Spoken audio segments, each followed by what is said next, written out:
मृत्यु के तुरंत बाद क्या होता है और फिर वह क्षण आता है जब जीवन की अंतिम श्वास रुक जाती है, नेत्रों के आगे अंधकार छा जाता है और संपूर्ण अस्तित्व एक शून्य में विलीन हो जाता है। किसी ने कभी कल्पना भी नहीं की थी कि आज की सुबह उसकी अंतिम सुबह होगी। परिवार रो रहा होता है, चिकित्सक कहता है अब यह नहीं रहा, किंतु जो चला गया वह सब कुछ देख रहा होता है ऊपर से, आत्मा के रूप में। गरुड़ पुराण कहता है मृत्यु के तुरंत पश्चात आत्मा अचंभित हो जाती है। उसे समझ नहीं आता कि यह क्या हुआ।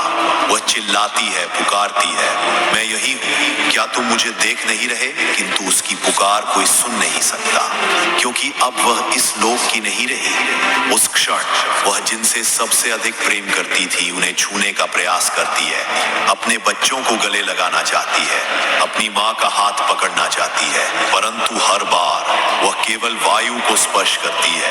और यही होता है मृत्यु का सबसे बड़ा दुख, जैसे जीवित होकर भी मर चुका हो। तभी एक भीषण ठंडक का आभास होता है और उसके समक्ष प्रकट होते हैं यमदूत, काले, विकराल, आंखों में अग्नि, हाथों में लोहे की जंजीरें, और वे कहते हैं चलो अब तुम्हारे कर्मों का लेखा जोखा होगा।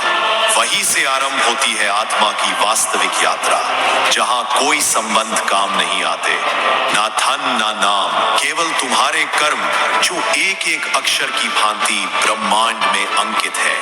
मृत्यु अंत नहीं है, यह एक नया द्वार है जिसके उस पार केवल सत्य है, निर्दयी, अडोल, अपरिहार्य सत्य, जहां हर जीव को उतरना ही पड़ता है, चाहे वह राजा हो या रंक। यह था गरुड़ पुराण का पहला